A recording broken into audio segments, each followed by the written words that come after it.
Now this free museum, it contains some of the rarest artifacts from the original Spanish settlers. Now the free museum is actually the second building coming up on my right hand side.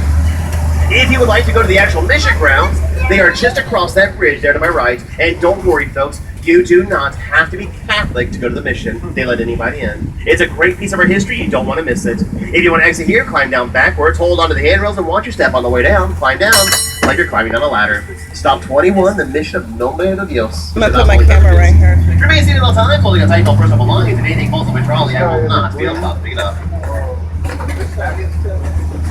Yes, my name is Batman. What? He's in his crate at home where he belongs.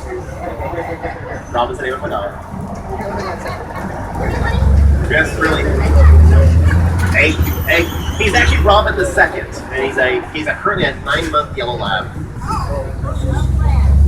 Now over there on the mission grounds, the grounds are maintained and offered today by the Sisters of Saint Joseph. Now that convent first came to the U.S. in the early 1800s, and their original charge, their mission, was to teach freed slaves how to read and write. That was their ticket to securing their freedom. But they arrived just after the yellow fever, and their first charge became taking care of yellow fever victims. That led to all 6 of the original sisters dying 18 months later. Now today they are buried over there on the mission grounds. Now we are pulling into our stop number 22, the Old Senator. And the Old Senator is the oldest living resident in the town of Saint Augustine. He is that guy right there in the middle, that big, beautiful live oak tree. Now that tree right there in the middle here, folks, he's over 600 years old. But I think the sheer miracle here is the fact that nobody has ever cut him down for furniture or firewood. Thinking about the colonial era, that was a needed product right there. Now the Old Senator, he is an anomaly because typically live oaks only live about 200 years. And I have finally cracked the secret of that tree's long life. It's in his roots. The roots are going to be 5 times bigger than the tree above him. That means he's huge. And it means his roots are so big that he's tapped into the fountain of youth behind here. And that is why he's lived for so long, the fountain of youth. Now, ladies and gentlemen, this will be our stop 22, the Old Senator. If you would like to exit my trolley here, wait for the bell, climb down backwards, holding on the handrails, and watch your step on the way down. This is stop 22, the Old Senator. Nobody? I'm trying to look. Remain seated. We're back in motion. But do you know why they call him the Old Senator? Hi, Susan. Take a look, folks. He is crooked and shady. You're on candy camera. Who's a little girl? I see what you believe. Pretty. And you see all that gray stuff in the trees? Now that plant has been called Look at all the Spanish oyster moss. shells. Turns out that is an awful name for that plant. First, it's not Spanish, it's American. And second, it's not moss, it's an air plant. But if you folks are thinking about taking it home with you, please heed my warning. Spanish moss does not make a good souvenir. It is full of these little red bugs known as chiggers. And if you do not know what chiggers are, they are bed bugs. Yep. And one bunch of that stuff could contain thousands of chiggers. And they are hard to get rid of. The moss. Chiggers, bed bugs. I'm sorry? Remember, Carol said she was so... Clear fingernail polish? Now that will, but it takes a while. Yeah, once they're under the skin, yes. But they bed in clothing and beds just like bed bugs, and they just keep coming back at that point. After a while, you look like a leopard. You're just covered in red spots, covered in fingernail polish. Oh look, you even go. Now we are pulling into the oldest attraction in the state of Florida. Now this is the Fountain of Youth. Now in here, archaeologists have been doing digs for decades now, and they have found the original fountain house believed to be the Fountain of Youth. But they have also found the Native American village of Trolley, which is where we believe Paul de Leon first came to put here in the New World. Now if you would like to exit my trolley here, folks, please wait for the bell. Make sure you exit down backwards, holding on the handrails, and watch your step on the way down. You're going to climb down, or you're climbing down the ladder. This is stop number 23, the Fountain of Youth. Now, folks, if you drink for the Fountain of Youth, please drink carefully. One wants to reset, but as well as can't pop all of a sudden. I'm going to go back. If you drink with the Fountain of Youth, you want to turn the clock back a little, not reset it. So drink carefully. There, that's the joke. I bet you that. They're really not funny when you can't say them. All tabby. Now, tabby is like poor man's coquina. It's pretty easy to make yourself out of oyster shells, sand, and lime, and they used to use that to build the walls of their homes. And the Spanish, they discovered that when you leave the shells exposed, it actually makes a really good defensive wall. Those shells are very sharp, and they are loaded in bacteria. Climbing that wall will get you a nasty cut followed by a nastier infection. Show you learning. Now, ladies and gentlemen, if you get a little fast and look at your trolley tickets, you're going to see that you have a complimentary pass for something known as a Saint Augustine History Museum or a Stop Museum. Now, that museum is located. Our next stop number 1, is a quick little self-guided museum, but inside are some really cool exhibits that show you how our town has grown through the decades, starting with the Tibucuan Indians who lived here first. Plus, it's ice cold on the inside and a great place to cool off. Now, stop number 1, that is where I tell you goodbye. And a new driver's going to take over. But if stop number 1 is not your final destination, just remain seated. A new driver is going to take off in just a few minutes after I pull in. If stop number 1 is your final destination and you're looking to go tour the old jail, Saint Augustine number 2 attraction. Ooh, throw that in jail. Please remain seated until the trolley comes to a full and complete stop. Once I ring the bell and say to exit, you're going to climb down backwards, holding on the handrails and watch your step on the way down. You're going to climb down like you're climbing down a ladder. Mind the sidewalk, sometimes it can be a little uneven. This is our stop number 1, the old jail. You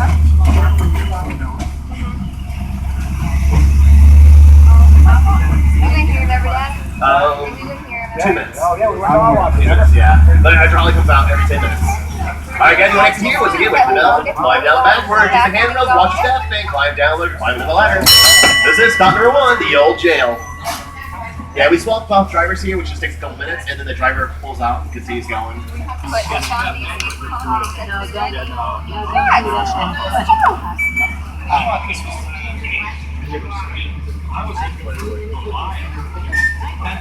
Franco looking at a little bit.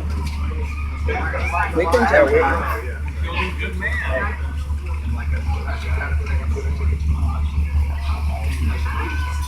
All aboard! I'm going to give you stickers. I'm going to give you 2 stickers to wear. Allows you to get off and on. Okay. My name's David. I'm going to be your driver next hour and 25 minutes or so. That's how long it takes to go all the way around town. Come back here to the old jail. You need something? City attractions you want to visit while we're out and about, feel free to leave the trolley into the 23 stops we make along the way. There'll be another trolley along to each of those stops every 15 to 20 minutes. To the last trolley of the day, we leave the old jail this afternoon at 5:30 this afternoon. Sign up here says 4:30, but it's summertime. Summertime on the weekends, we run until 5:30 instead. And while we're in motion, please stay in your seats. Keep your arms and legs beside the trolley at all times. We ask that there be no smoking, no consumption of alcoholic beverages while on board. Please keep your conversations and cell phone usage to a minimum as a courtesy to the guests around you. We start our tour. Off to our right on the other side of the display trolley is a black boxcar over there. Just as we drive by, it says property of the old jail on the side of it. It's the Manly portable convict car. It's a horse-drawn vehicle built between 1915 and 1930 by the Manly Jail Works. It was used to transport convicts on the chain gang out to the work sites where they would do jobs for our city or our county. Now, in the back of that car, there are iron bunks that fold down because once the convicts got out to the work site, they didn't come back to the old jail here until the job was finished. Even if it took them all night, all week, or all month, they sit out there sleeping in the elements of those hard iron bunks as kind of a motivation tool to get the job done.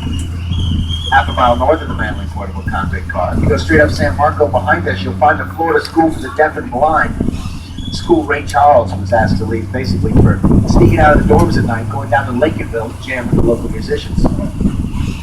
2 miles north, either up San Marco behind us or US 1 ahead. Where those 2 streets come together in the north, there are a pair of conquistador statues on either side of the street. If you drive around the statue on the right, you'll find Fort Mose Historic State Park. Fort Mose was the first free black settlement in North America. There's a nice museum up there now. It talks about how the settlement got started, what life was like living there. We also have some wooden observation decks going over the wetlands of Florida. You see Florida's flora and fauna without getting your feet wet. So that works out real fast. This is stop number 2. It's our US 1 Welcome Center with free parking and ticket agent hitchhiker. While we're in motion, please remain seated. Keep your arms and legs inside the trolley at all times. We ask that there's no smoking, no consumption of alcoholic beverages while on board. St. Augustine is the oldest continually occupied European settlement in North America. We were settled 42 years before Jamestown, 55 years before Plymouth, 52 years before the settling of St. Augustine. The Spanish conquistador, former first governor of Puerto Rico, Don Juan Ponce de Leon, was sailing around the waters northwest of Hispaniola looking for uncharted islands. On Easter Sunday, March 27, 1513, he caught sight of this tiny little island. We now call it North America. It turned out to be a little bit bigger than Ponce de Leon thought it was. He named the land La Florida after the Spanish Easter season, Pascua, Florida. And although he was the first European to set foot in La Florida, he did not discover it. There are already 100,000 Tamaqua natives who greeted when he arrived. What he did discover was the Gulf Stream. That was a massive current most of the Atlantic Ocean, allowed for swifter passage of Spanish treasure ships returning to Europe, laden with gold and silver from the New World. It was in an effort to protect that passage that Spain tried a half a dozen times over the course of the next 50 years to colonize Florida. Half a dozen times they failed again. It wasn't until 1564 that a colony was established north of here, up about where Jacksonville stands today. That colony was called Fort Caroline. The king in Spain, Philip II, was not happy at all to hear about it, because Fort Caroline was populated with French Protestants, which King Philip II did not want in his Spanish Catholic territory. So he sent his greatest admiral and good friend, Don Pedro Menendez de Aviles, across the Atlantic Ocean with 19 ships to come here with the triple goals of routing the French, establishing a permanent Spanish colony, and Christianizing the natives. Of the 19 ships that Don Pedro set out with, 5 survived the journey across the Atlantic. Those 5 ships came ashore here in the New World September 8, 1565, right off to our left, following that giant steel crossers through the trees. Pedro Menendez and his troops left the settlers behind here to start building the new colony. They marched north through a torrential downpour, all the way up to Fort Caroline. When they reached the French settlement, they discovered that it was only lightly guarded and very easily overtaken. There were only about 20 soldiers up there, maybe 100 civilians. Because while the Spanish were marching north to attack the French at Fort Caroline, the French from Fort Caroline had decided to sail south to attack the Spanish here. Luckily enough for the Spaniards, the French sailors seemed to have forgotten that September was the height of hurricane season. They sailed their ships right into a storm, lost 2 ships at sea, and their flagship washed ashore south of here right about where Cape Canaveral is today, no longer seaworthy. Pedro Menendez was not the sort of man to let sleeping dogs lie. When he heard that there were survivors of those shipwrecks all up in the inland south of here, he and his troops marched south to catch up with them. They captured about 250 French sailors, bound them all, asked them the all-important question that I did in La Florida: are you Catholic? We did. More than half of those men said they were not Catholic and they never would be. They were marched behind the sand dunes, 10 at a time, and put to the sword. The 100 or so men who agreed to convert, well, they were also executed when the Spanish realized they just didn't have enough supplies to feed an extra 100 hungry mouths. That's what I like. They tell me the reverend out in front of St. Augustine ran red with the blood of the Protestants that day. That's where the Matanzas Bay gets its name. Matanzas is Spanish for massacre or slaughter. They also tell me, though, that the Protestants got their revenge 21 years later. The pirate captain, Sir Francis Drake, sailed into town, burned St. Augustine to the ground. Now, I call him a pirate. Sir Francis Drake was actually a privateer. He was paid by the British government. He was something of a British hero. He was paid almost specifically to attack Spanish ships and settlements, though. Since this was a Spanish settlement, it's my home, I'm going to keep calling him a pirate. He came here with 2,000 other pirates. He burned St. Augustine to the ground, but he wasn't the only one. We lost St. Augustine to pirates and flames quite a few times, but the pirates didn't always set fire to St. Augustine. Robert Searles was a pirate who attacked our city without burning it down. He sacked the town, though, killed quite a lot of people, robbed our treasury, and threatened to come back. It was fear of the return of Robert Searles that prompted us to ask the Queen in Spain to let us build a stone fort to replace the wooden one that hadn't been doing its job. Wooden forts that hadn't been doing their job. That's how we got the Castillo de San Marcos, which we'll see shortly. It was built in anticipation of the return of Robert Searles, who never did come back. He ran afoul of some worse men out in the Caribbean. The fort was finished in 1695. 7 years later, pirate captain Sir Francis Drake, Carolina Governor James Moore came to St. Augustine, burned our city to the ground again. The only thing James Moore left standing was the Castillo de San Marcos, which has never fallen in battle. 2 years later, 1704, we decided to build walls around Saint Augustine to create what the Spanish call a presidio, or walled city. Like you see, the northern wall of our city wall, right up to the left there, recreated for you. It's called the Kubo defense line. The Kubo line was an 8-foot tall palm-log wall with a road out in front of it that ran from the fort by the river over there down through the city gates up here ahead of us, and out present-day Orange Street. The northern wall went out to the San Sebastian River in the west, basically following the path of the sidewalk from right up here where the roads come together. The western wall of our city was called the Rosario defense line, and it met the Kubo line right up ahead at this next intersection. Back then, Cordova Street was a little creek called the Talamado. The Rosario line followed that creek all the way down to the river in the south. Since we had rivers on the south and east sides of town, though, we felt better served with watchtowers along those rivers rather than walls. See a recreation, one of those watchtowers we get over by stop number 6 on your map, the Colonial Quarter and the Pirate Treasure Museum. Along the walls that we did have, though, there were as many as 14 small fortifications, like the Santo Domingo Redoubt on our right. Cannon emplacements and raised platforms, so soldiers on watch can see over the wall. Planted all around the redoubt, all along the city walls, that green spiky plant up to your right, called the yucca plant, Spanish bayonet. It's that nickname, bayonet, those leaves that are sharp enough to cut you if you stick your fingers in there. The Spanish planted out little fields along the city walls to discourage anybody from climbing over the walls or even coming near them. We come around this next bend, we're going to jump ahead in time a little bit, take a look on our left at the back of the 1910 Orange Street Schoolhouse. This building has its foundation built right in what remained of the old moat out in front of the Kubo line wall. Students of grades 1 through 12 put their class together in this building, and the teachers who taught those classes were paid $20 a month, comparable, I'm told, to the day's wages. Same right, they paid carriage drivers to bring students and teachers out here to attend class outside the city walls. The downtown parking facility to your right is a relatively new building. This is where the San Marco Hotel once stood. Florida's first grand hotel, the San Marco, was a magnificent wooden structure, 260 feet long, 5 stories high, and 3 large towers on the front. The center tower stretched 131 feet into the air, which lit so well at night you could see it as far out to sea, 16 miles. The San Marco Hotel was a beautiful hotel, folks. Unfortunately, though, it went away quite a few large wooden structures in our city's history. It was burned to the ground. Not before his most famous guest stayed there, though, decided to come back and change Florida forever. But we'll talk at length about Mr. Henry Flagler later on in the tour. Right now, we find ourselves approaching stop number 3 on your map, the Visitors Information Center. This is a small coquina building hiding through the trees up ahead on the right, built by the WPA in 1938. Inside the Visitors Information Center, you'll find a gallery, a gift shop, and a ticket agent that gets you discount tickets to local tours and attractions. In the gallery right now, you'll find the Tapestry exhibit. It's a wonderful overview of the history of St. Augustine. It's a free look at our town. It focuses primarily on the different cultures that have come together to form St. Augustine. You can also leave the trolley here at stop 3 if you'd like to see Ripley's Believe It or Not, stop number 19. Skip the 16 stops in between here and there by crossing the street behind us. You find yourself right there at Ripley's, believe it or not. If you'd like to leave the trolley here now, stop 3, wait for the bell please, and ring the bell exit to your left if you can. Back down the stairs either way, hanging onto the rail, like you're climbing down a ladder. I wanted to get somebody from Florida. They all arrived and got settled down just about in time for a yellow fever epidemic that swept through town and wiped out about 1/3 of the population. The bodies of victims of that yellow fever epidemic could not be buried in the Catholic cemeteries within the city walls, so they were given the land coming up on our right. It's called the Huguenot Cemetery. Apparently, this is one of the more haunted areas in Augustine.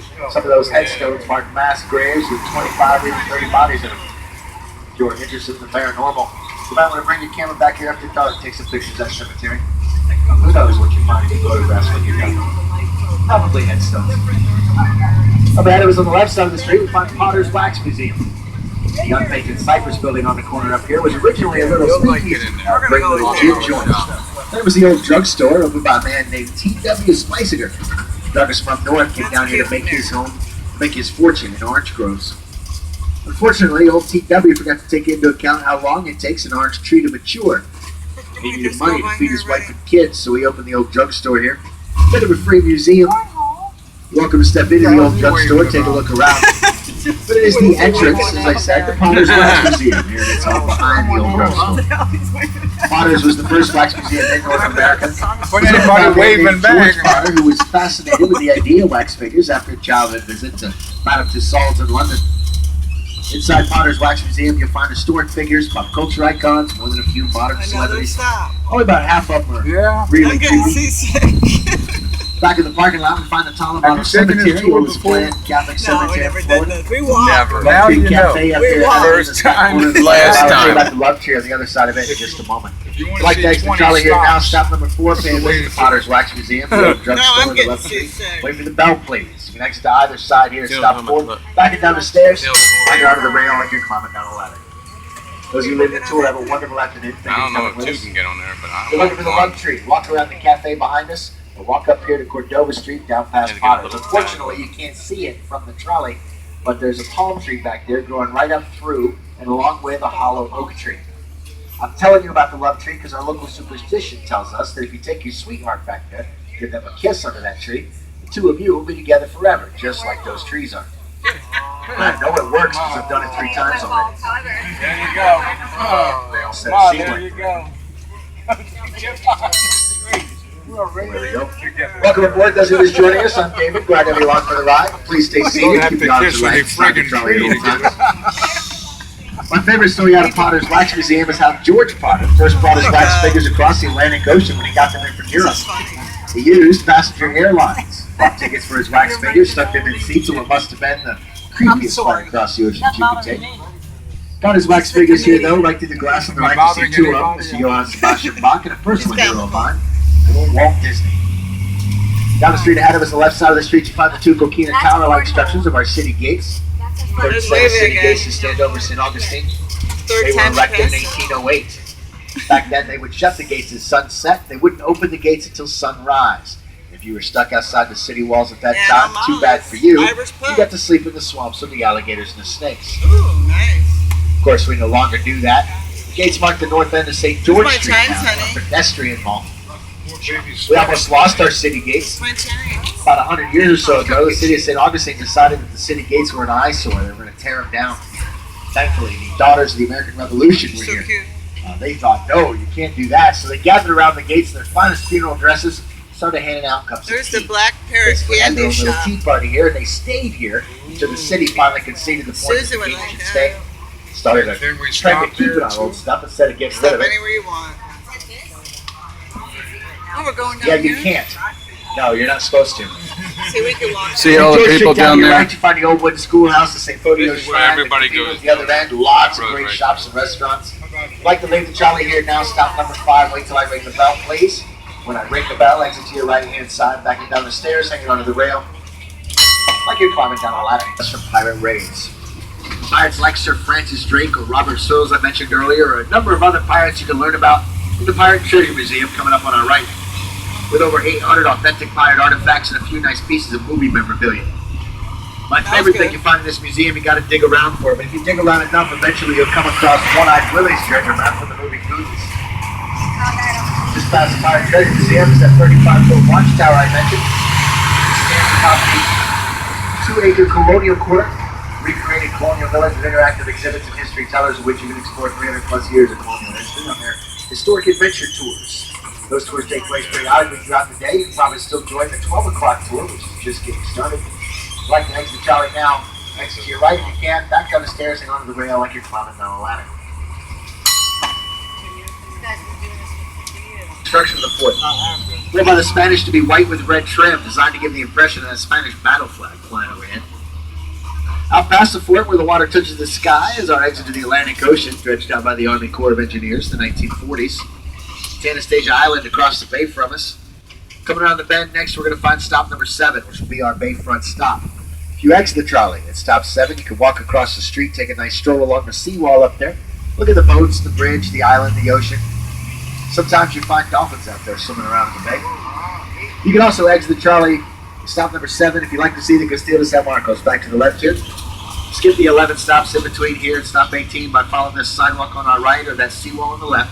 They both lead right back to the gates of the Castillo. If you do want to leave the trolley here, stop 7 though, wait till I ring the bell please, and be careful. Watch your step as you back down the stairs to your right. The curb is uneven.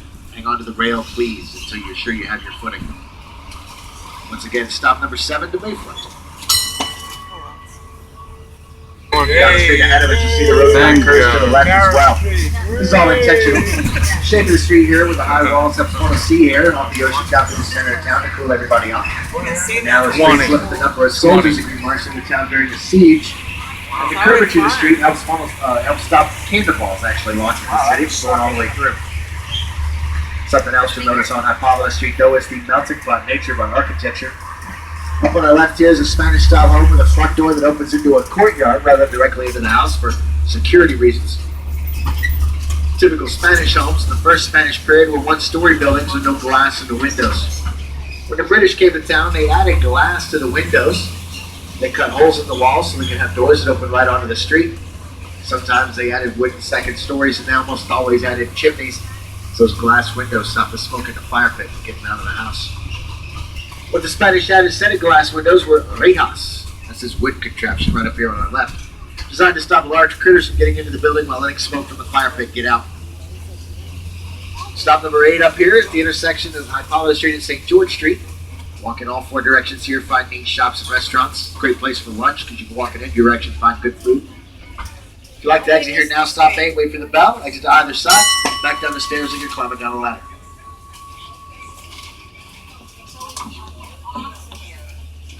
Was a place with Belgian waffles and milk. At old times. Up ahead to our right here, west of St. George Street, north of Hypopolis Street, you'll find this northwest corner of Saint Augustine is the Menorcan Quarter. The Menorcan presence in our town was the reason we can call ourselves the oldest continually occupied European settlement in North America. They came here in 1777 from the failed Turnbull plantation, where they'd been indentured servants, abandoned and left to starve when the plantation stopped making money. They were led to St. Augustine by a Catholic priest by the name of Father Pedro Camps, given the land and buildings to our right by the British government in town. When the British abandoned St. Augustine, the Menorcans stayed behind.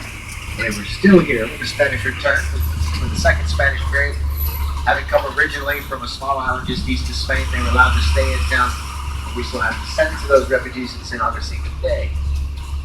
Up here at the end of Hypopolis Street, we're going to jump ahead in time a little bit and talk about Florida's Gilded Age, Mr. Henry Morrison Flagler.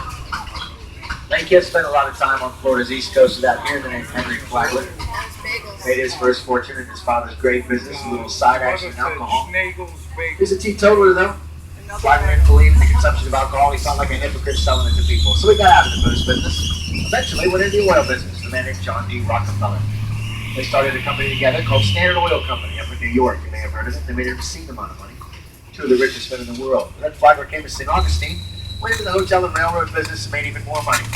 Basically shaped the face of Florida's East Coast. They say he was a great businessman. As a great businessman, Henry Flagler built this church on our right, Grace United Methodist Church behind these trucks. Cost him $84,000. He built that $84,000 church to acquire a $4,000 piece of property over on King Street. I just got through saying what a great businessman Henry Flagler was. $84,000 for 4 sounds like a horrible trade until you see the property he got. I'm going to show it to you later in the tour because I think Henry Flagler made out like a man in that deal. Plus, I figured that Ford concrete building back there helped us cement Flagler's relationship with the religious community in town. 1888, when the Cathedral Basilica caught fire, was generous donations by Henry Flagler to help them rebuild. After he helped the Methodists and the Catholics, the Baptists wanted to turn. They said, "Will you build us a church?" Henry Flagler said no. He did give them some land, however, provided they finished their church for the next 2 years, which they did. They raised the $10,000 necessary, built the Asian City Baptist Church right up to your right here on the corner. Opened its doors in 1895. The land that Henry Flagler gave to the Baptists sat almost directly behind his own church, the Memorial Presbyterian. This large gray building hiding through the trees up ahead here on our right is modeled after St. Mark's Cathedral in Venice. Along this tree creates a nice unveiling effect in the church, which is gorgeous. Unfortunately, if you're on the left side of the trolley, you may not get a good look at the Presbyterian church until we make our next turn.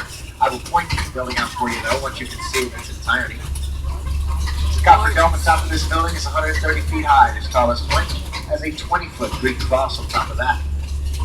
This church was built in memory of Jenny Louise Benedict, Henry Flagler's daughter, passed away shortly after the death of her own daughter, Marjorie. Marjorie only lived a few hours, and in her grief, Jenny Louise tried to come south and spend time with her father in a different climate. She did not survive the journey, however. Mr. Flagler built this church in her memory. It's now her final resting place, as well as that of little Marjorie and of Henry Flagler in his first life. It is unfortunately not open for tours right now. If you get a chance to come back in September when they open up again, though, I recommend doing it. It's gorgeous in here. stand under that 130-foot ceiling is a lot like standing in majesty. I'd like to exit here and walk around the exterior of the building. They're coming into view right about now. It's a gorgeous building. But Henry Flagler didn't come here to build gorgeous churches. He came here to build hotels. Flagler College, through the trees, a band here on our right, was his first hotel, the Ponce de Leon. This was a winter resort for the wealthiest of the wealthy. Guests who stayed at the Ponce de Leon were expected to pay for and stay for the entire winter season, right around Christmas until about Easter. In modern terms, after you calculated in inflation, it would have cost you about $200,000 to stay at this hotel. The only men not expected to pay so much and to stay so long were very important men like the 5 sitting U.S. presidents who stayed here, the last of which was Lyndon Johnson. Well, the Ponce de Leon was an extravagant building, folks. I guess it still is, but this was the first large public structure with running water and electricity in every room. As a matter of fact, once we make this turn here back onto Cordova Street, you're going to be able to look through the trees to our right, see the smokestack kind of behind us. It stands atop the generator house, which held the 3 oil-fired generators in the building, the dynamos, smokestacks in view right to the right there. The generators were installed along with the electric wiring in the building initially by Thomas Edison's electric company. Edison himself donated the light bulbs in the hotel the first week it was open. The dining hall, to your right up here, seats 600. There are 79 leaded glass windows, all designed by a relatively unknown artist at the time, Mr. Louis Comfort Tiffany. That's not enough of your dining enjoyment. There are also 2 large bandstands in that dining hall for continuous, uninterrupted music while you were eating. None of that pesky pausing in between songs for Henry Flagler's guests. If you'd like to tour Flagler College, students offer tours every hour between 10 o'clock and 2 o'clock. They'll take you through the school, give you a little history of the college and the hotel, tell you a little bit about Henry Flagler and his wives, a little bit about the 5 city presidents who stayed in here, maybe about the 1 president who stayed here when he was 5. If you're very lucky, they'll tell you about the paranormal activity in the building. Although, I make it sound like it's a haunted building. There's like 2 ghosts in there, max. If you want to take that Flagler College tour, stop number 11 on your left is the Lincoln Museum. It's the shortest walk from the trolley to the gates of the school. To get into that garden on our left, though, first we got to go down a little bit and turn around and come back. We're going to turn around and stop number 10 up ahead of us on the left. This is a 1/10 scale replica of 1 wing of the Alhambra Castle in Granada, Spain. It was named after a daughter of the Sultan at the Alhambra in the novel Tales of the Alhambra by Washington Irving. The Villa Zoraida was built by a man named Franklin Smith. It was the first poured concrete structure in Saint Augustine. Take a look at the lines of the walls of the building here. You'll see that they are not from settling or age. They go all the way around the structure. Show us the layers of concrete that were poured 1 layer at a time by hand, all in heavy buckets of concrete, eventually all the way up to the roof. My guests are here in this beautiful city. Franklin Smith, who built this building, spared no expense to make it look as much like the Alhambra in Spain as he could manage, both inside and out. There are floor tiles in here, wall decorations, even molding and trim from the old Alhambra. The museum makes great use of that space. As you drive around the back of the building here in just a moment, we're going to see 3 posters that will give you an idea what it looks like inside this museum. While you're looking around the wonderful Villa Zoraida, you get a feel for what that Alhambra looks like over in Spain. And you do need to remember the disparity in size. That Spanish castle has wings as big as 10 of this building on our left. One of my favorite things in here is the 2,400-year-old Egyptian rug. It's made of woven cat hair, large cats in the Nile Basin. Surprisingly pretty rug for a cat hair rug. They got it in one of the pyramids in Egypt. If you like to exit here, there's no bell. Exit to either side, back and down the stairs, and you can climb it down a ladder. They tell me that sacred cat rug is cursed. You walk across it, you take that curse onto yourself. But you can't step on it by accident. Henry Flagler came here to pay him a visit. Mr. Flagler liked his construction method so much, he scrapped his plans to use red brick to build the Ponce de Leon on the left. Over that poured concrete instead, but you look carefully, you can see that he had some red bricks and he wasn't a wastrel. He used them in the trim around the building, the columns and chimneys. If Henry Flagler had built his Ponce de Leon entirely out of red brick like he originally intended, he probably would have followed suit with his next buildings. Everybody who copied it might have done the same. I think Saint Augustine, much of East Florida, would look a whole lot different today if the Villa Zoraida had not been back there. Here's a statue of Henry Flagler on the left, age 53. Franklin Smith, who built the Villa Zoraida, convinced Henry Flagler to use this Spanish revival architecture. Same style he used in the Alcazar on the right. Smith himself built with a Moorish design for the Villa Zoraida behind us, the Castle Monica up here ahead of us. Together, the 2 men were trying to recreate 19th century Spain here in Saint Augustine. The problem with that plan was the Mount Olivet Methodist Church, which used to stand right here on our right in this little garden. This is the $4,000 piece of property Henry Flagg had been looking to acquire when he built the $84,000 Grace United Methodist Church over on Coretta Street. Flagler tore down the Mount Olivet Church. He and Smith got to finish their designs for this little square. Flagler got a garden, and arm's left view of his second hotel on our left, the Alcazar. Now homes the city government and the Leitner Museum. This is stop number 11 on your map. In the Leitner Museum, you're going to find Otto Leitner's collection of collections. It's one of USA Today's top 10 museums in America. A wonderful music box collection. They're going to wind up at 2 o'clock this afternoon. If you'd like to leave the trolley now, wait for the bell, please. Exit to your left-hand side if you can, but either way, back down the stairs. Hang on to the rails. For having no nightlife whatsoever. So in the back of the hotel, Henry Flagler built a casino. It's not your typical Vegas baby casino. This is more of an entertainment complex. Bowling and billiards, Russian, Roman, and Turkish baths, a ballroom. This bulge up here on the left, a lot of it is the shallow end of the hotel's indoor swimming pool. Largest indoor swimming pool in the world at the time of its construction. It's now drained, home to the Cafe Alcazar, a nice little antique club. If you're so inclined, you can take your lunch in there at the bottom of the swimming pool. We're at a movie theater across the street. On the back wall, under the terracotta windows, there's a row of black rings under the terracotta. I said that already. The black rings where the awning used to hang, under which the ladies in the hotel would sit in the shade as they watched the gentlemen play tennis in the parking lot. Of course, it was not a parking lot back then. It was 4 large tennis courts. And behind the tennis courts, where our financial services building is today, you would have found the Wheeling Academy, where you went to learn to ride that newfangled contraption called a bicycle. Here at the end of Granada Street, we find ourselves at the northern edge of Lincolnville. Originally called Little Africa, Lincolnville got its start as a haven for recently freed men following the Civil War. Played an important role in the civil rights movement in the 1960s. St. Mary's Baptist Church is back to our left, Trinity United Methodist is up to our right. These are indicative of the churches in Lincolnville where civil rights protesters gathered before they staged their marches in the plaza downtown. Right. Churches you went to learn how to protest non-violently in the face of violent persecution. Dr. Martin Luther King Jr. spoke in a number of the churches here in Lincolnville, including Trinity United Methodist on our right. It's part of the reason we're fighting so hard to save it. You see we got the tower propped up there, we try to raise the money to fix the damage from settling in age. Dr. King also stayed in quite a few of the houses back here, like the one on our left. White House, the red trim, that is the home of Mrs. Cora Tyson, house mother of Saint Augustine. She opened her doors to Dr. Martin Luther King Jr. and a number of other civil rights protest leaders at a time during the Saint Augustine campaign to the civil rights movement when those leaders were moving from house to avoid persecution with bullets. Dr. King didn't stay in many of these houses more than one night just because when he did, when his opposition figured out who it was, they came down here with pistols and rifles to Lincolnville and they shot at the place trying to hit him. Part of the reason Dr. King stayed in St. Augustine or came here to march was because of our city's reluctance to accept the idea of racial integration. Also, though, this was a point in the 60s when the media was paying attention to the civil rights movement and kind of losing interest. 1965 was approaching, though. That was our 400th anniversary. There were lots of eyes in our town already. The King and Queen of Spain were coming to pay us a visit. There was talk, maybe even the Pope and the President were coming down. Dr. King took well advantage of that situation. He joined the protests that were taking place here in St. Augustine. They marched down our streets and around our plaza nightly between 1963 and 64. Just before the passing of the Civil Rights Act in 1964 was the last time Dr. King marched here. In addition to its civil rights history here in Lincolnville, this is the largest collection of Victorian-era homes in St. Augustine. Hide through the overgrowth up ahead of us here on the left is one of only 2 standing plantation homes. This is the Yalaha estate. Yalaha is a Seminole Indian word that means orange.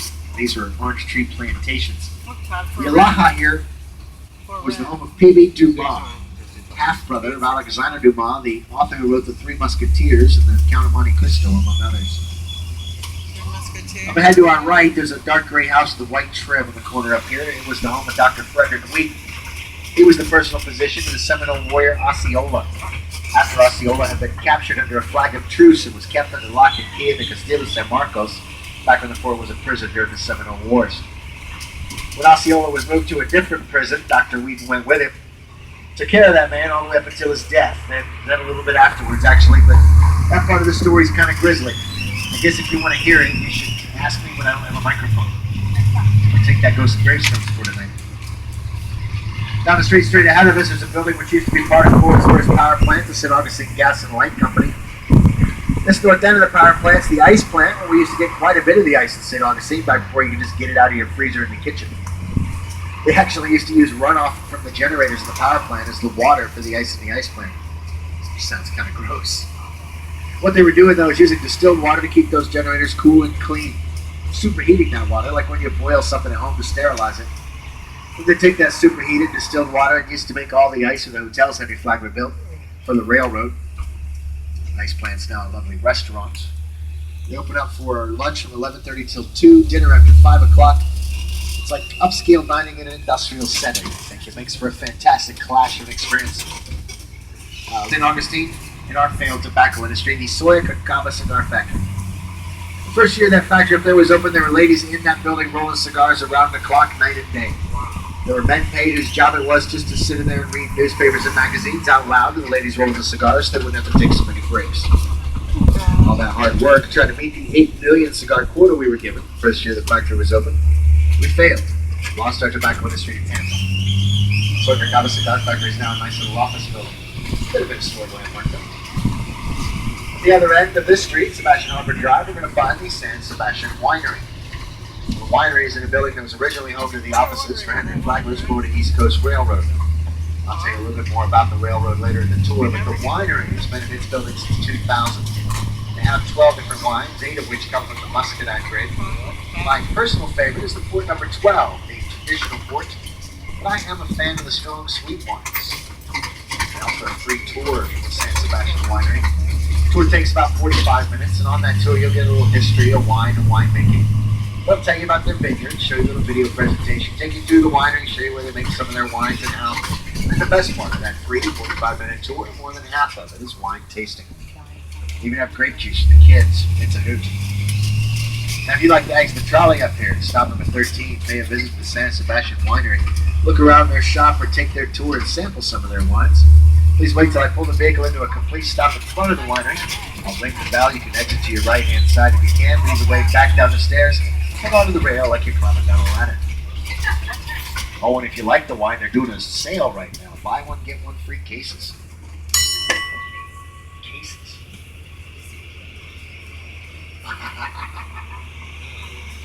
You know what? If you want to buy them, you can give one to me, and I'll take care of it for you while you're on the plane. And away we go. Police Station Police Department. That's where the Florida East Coast Hospital once stood. In addition to being a railroad tycoon and a hotel magnate, Henry Flagler was a man ahead of his time. If you had been an employee of Mr. Flagler's hotels or his railroads, you could get free health care. And if you wanted your family on that plan, it cost you 50 cents a month. Remarkably reasonable rate, even at that age. As a comparison, you may remember I said earlier in the tour that teachers back then paid right about $20 a month. Same rate as carriage drivers. Up next, stop 14 is the Whetstone Chocolate Factory. The Whetstones have been making chocolate in Saint Augustine since the 1960s. They make chocolate for a number of different companies. They also have tours, so they have set tour times between 11 and 3:30. The next tour this afternoon is going to be their 1 o'clock tour, about 28 minutes. I'd like to exit Trolley here, sign up for one of their tours today. I can step into the shop on the right there. Wait till I ring the bell, though. Back down the stairs and you're climbing down all that. Chocolate tour is fun. You get a little history of chocolate making. And tell you what a manly drink hot cocoa really is. Put a funny hat on your head, then take you through the factory on the left, let you taste chocolate fudge right off the line.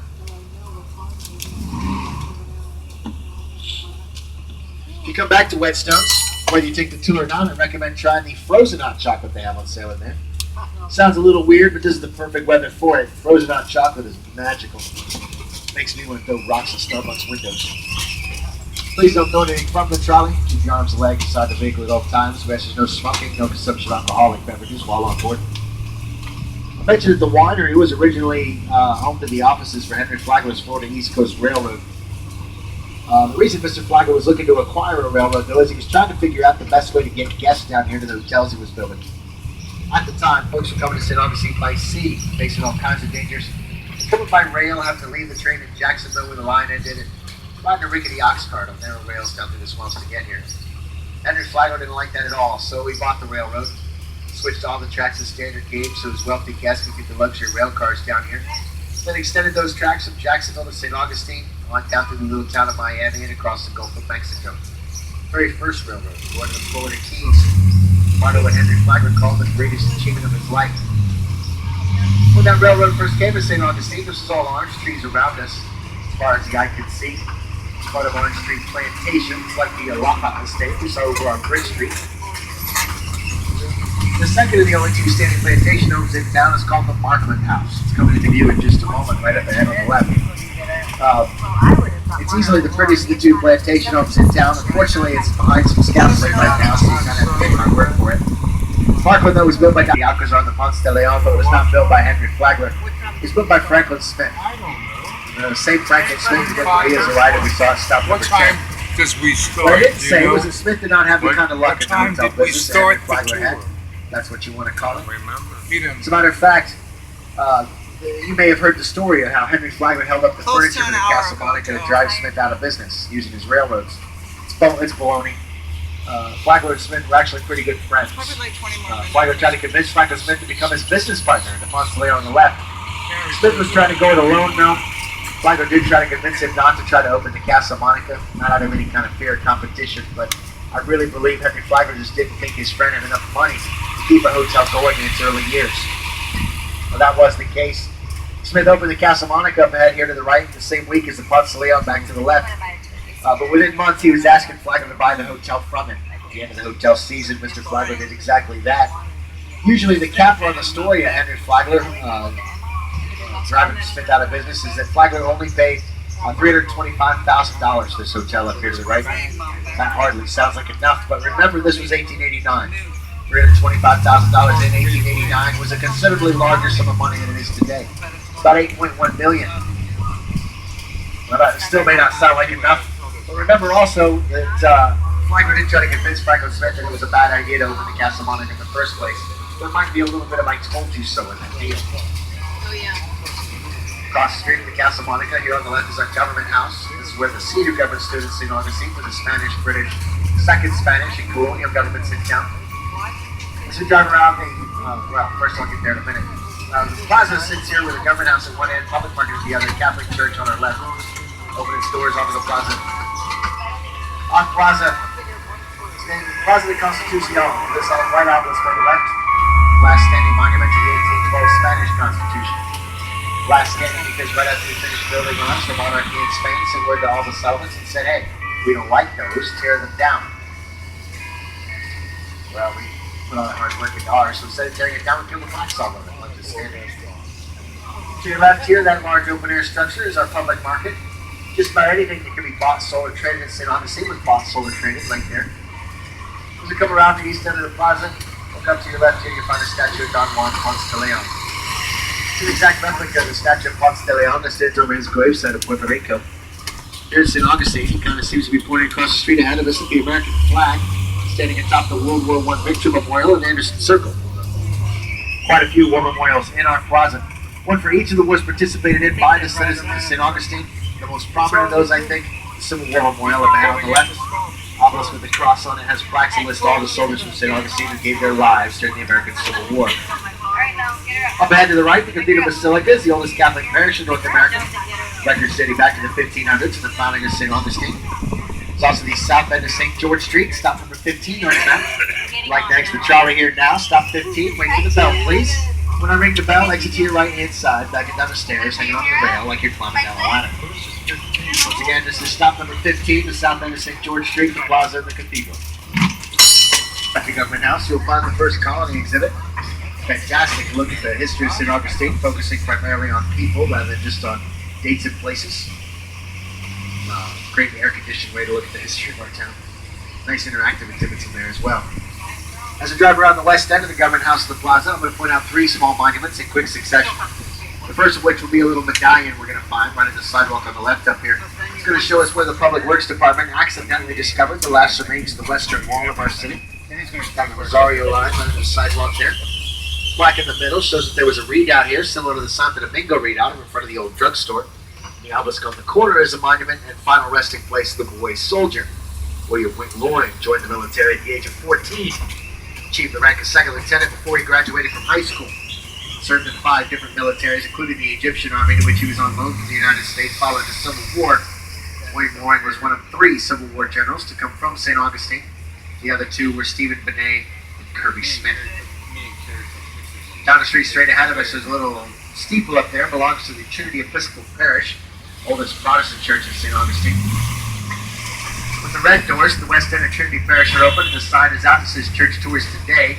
That would mean that church is open for tours. It is a bit of a rarity, however. You get a chance to step in there and take a look around Trinity Episcopal. I recommend doing it. At the very least, they have some wonderful stained glass windows. You're going to see some of them as we drive by. I'll take a good look. They're pretty enough on the outside, but beautiful on the inside. Like me. I just passed Trinity Episcopal Parish, stop number 16. So I'll only stop for the beach bus, the marina, and the Spanish military hospital. Now the beach bus comes here to stop 16 at the bottom of the hour every hour. We'll take you out to the lighthouse, the alligator farm, and the beaches if you catch it by 2:30.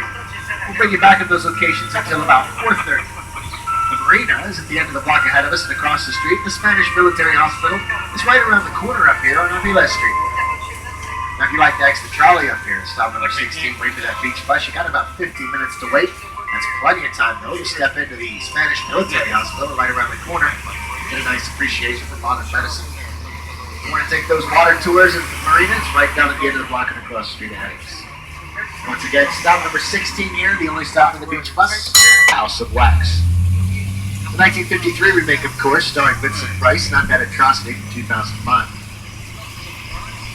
On our left, of course, the municipal marina is where you go to board any of the water tours of our city. As we drive around the south end of the marina building, you'll be able to look off to the left, see the boats and the dock. Coming to view here in just a moment. On the right side of the dock, you'll see the flat-bottom boat with the times printed on it. That's the Victory 3. Just on the other side of it's the Black Raven pirate ship. On the other side of the docks over there is the Bridge of Lions. I'll tell you more about the bridge and the boats when we come back to the north end of the bay here. The marina sits in the Matanzas Bay, which was originally called the Bay of the Dancing Dolphins. I like to take walks on the seawall here. Sometimes you get to see dolphins jumping around in the water out there. They're always out there somewhere. It's just a question of catching them at it. Across the bay from us is Anastasia Island. Peeking up over the trees of the island is our Saint Augustine Lighthouse. Second lighthouse to stand over our city. It was erected in 1874. Built to replace the first lighthouse that was too close to the water's edge, succumbed to erosion, fell into the ocean. Every lighthouse is unique. Ours has a black and white candy stripe pattern with a red top. Tells sailors coming into the area they're sailing into St. Augustine. At night when they can't make out the paint job, those sailors can tell where they're headed by the light pattern. Ours flashes every 30 seconds. Go out there to tour the lighthouse. There's 219 steps to the top. I won't tell you it's an easy climb, but it's worthwhile. It's gorgeous up there. It's windy though. You're wearing a hat climbing the lighthouse. You better hang on to it. Last time I was up there, I lost my good hat. Right up to the left here, St. Francis Barracks, headquarters of the Florida National Guard. And up on our right, the White House, the gray second floor, is the Gonzalez Alvarez house, the oldest house in St. Augustine. Stop 17 on your map. If you like to exit the trolley here, you can walk through the oldest house, see what it looks like inside. How it has changed over the course of the 300 plus years here. We also have a nice museum inside and a fantastic old map display. If you like to exit here, exit to your right, please. Back down the stairs, you can climb up that ladder. The white part of the building there, that's the original structure from the first Spanish period. When the British came to town, they added that gray second floor up there and that green door. As I said earlier, over on Apollo Street, Spanish in the first Spanish period at least didn't typically build the doors open right on the street like this. To get into this building, you'd have to walk around through the courtyard door behind us, walk around the building. On the other side there, you'll find the old Spanish entrance. Right next to that door is one of my favorite things in this museum. It's the colonial era water purification system. Sounds pretty neat. It's a fancy way of saying big stone bowl. It's made of a very porous stone. They scooped that nasty well water out of the well, poured into that bowl. Whatever seeped out the bottom, they figured, must be clean enough to drink. Ew. There'll be another excuse me. There'll be another trolley along in about 15 or 20 minutes to pick y'all up. But look at that. Nope, I even got that couple at the very back. Doesn't always work out that well for me. Oldest records for the Gonzalez Alvarez house only date back to 1727, but at that point we know the house existed with a few generations living within it. As we come out of the parking lot here, we can look off to our right in just a moment. We'll see on the left side of the street there's a red balcony building called the Yambias house, second oldest house in St. Augustine. Just past it, other side of the street, the end of the block, soon to be behind us, the St. Francis Inn is our oldest bed and breakfast, built in 1791. It's also one of our more haunted buildings. You'll notice the windows are short close to the ground, so when the doors look very easy. If you are interested in the paranormal, I suggest a stay at the St. Francis Inn. If you do so, ask for Lily's room. St. Francis Barracks to our right. Originally a Franciscan friary. Militaries of 5 different governments have used this building as a base of operations, including the Florida National Guard, which have been here since 1915, coming up on 100 years. Down the street to our right, on the left side of the street, there's a yellow building over there. That's the King's Bakery, the only building built during the British period of our city's history that is still standing today. Then back on the bayfront, up ahead to the right, we find the Bridge of Lions. Finished in 1927. Most of the stonework on that bridge is from the original construction. We had to replace a bit of the metal in the pavement. As you can imagine, standards for construction back then were a little bit different than they are today.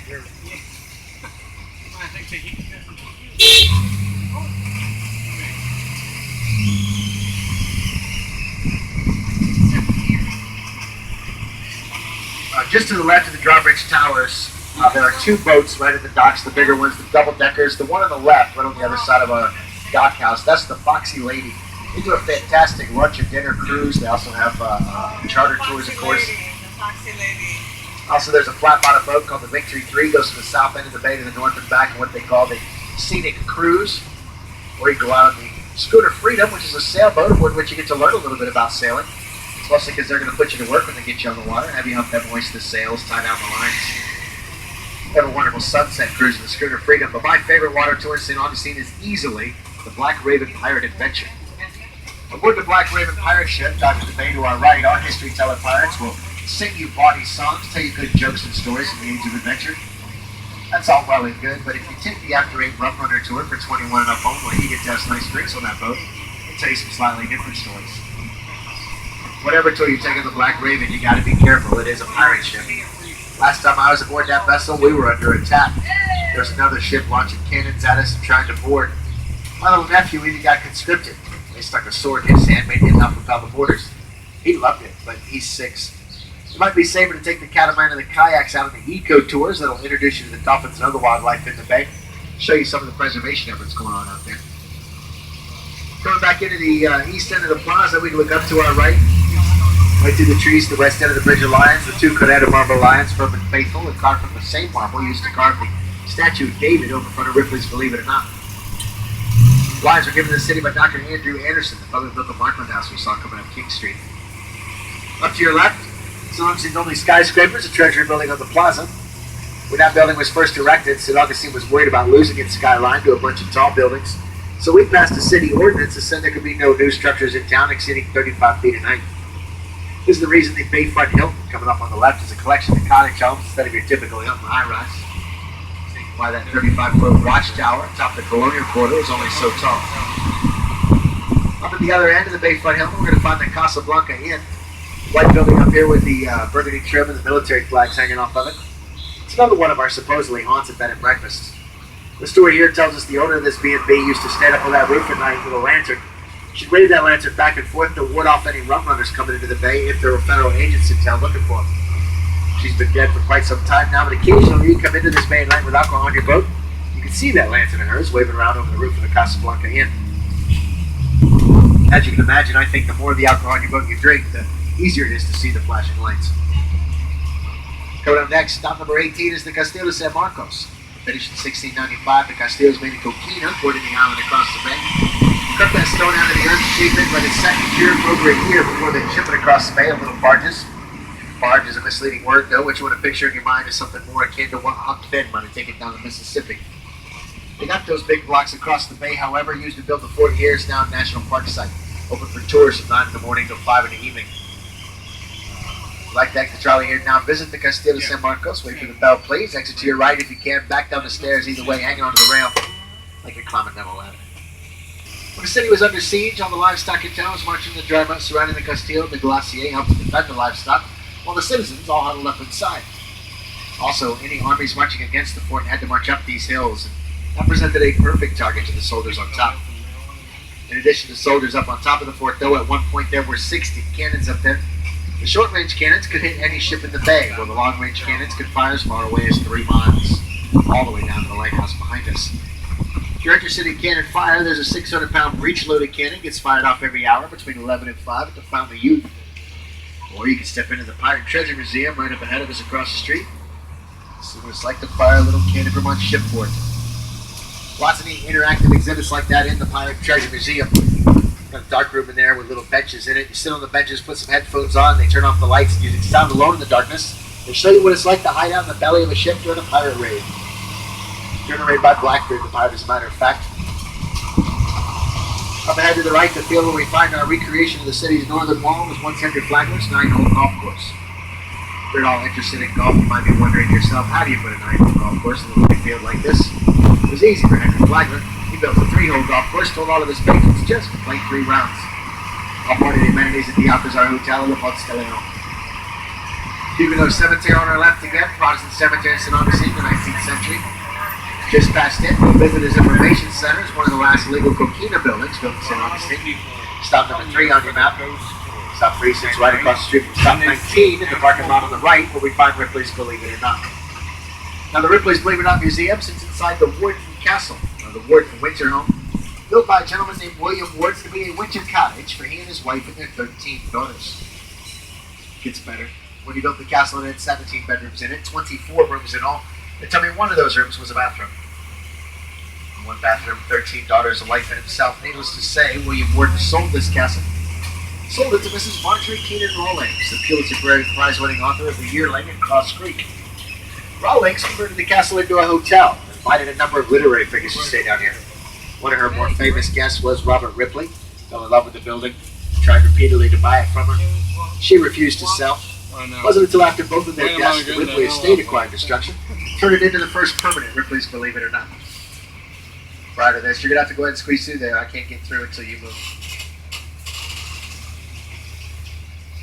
Prior to this building, all of the Ripley museums have been mobile affairs called auditoriums. There are now 88 Ripley's Believe It or Not museums in the world.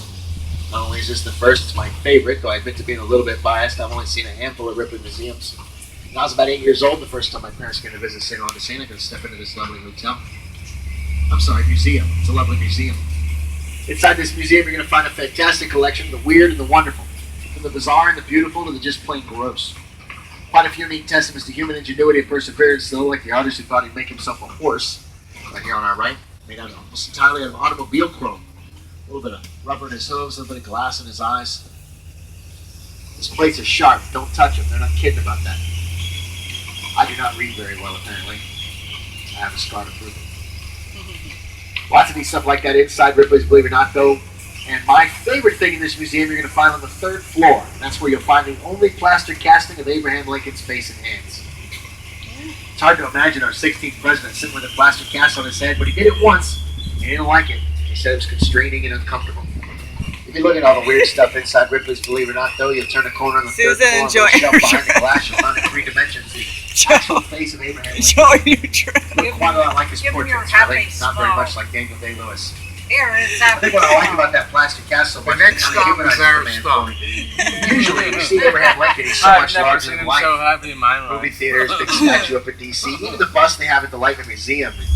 Here, the 3rd floor Ripley's though, he's just another dude. Surprisingly small fists, too, for a man as tall as he was. If you like to exit Trolley here now, stop number 19, wait for the bell, please. Exit to your right, backing down the stairs, hanging onto the rail. Thank you.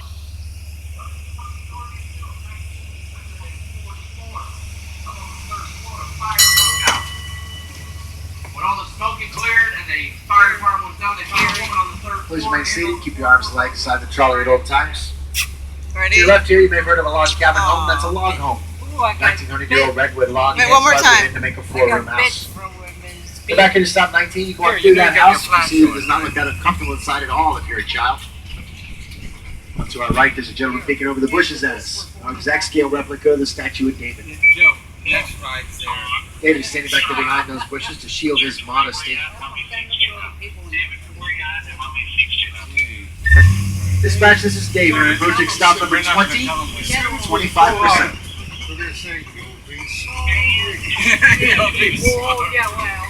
Stop number 20 around the corner here. This is our San Marco Welcome Center where we find parking, restrooms, refreshments, and a ticket agent who can get you discount tickets on local tours and attractions. If you'd like to take the Ghost of Gravestones tour tonight, you can get your tickets for that here.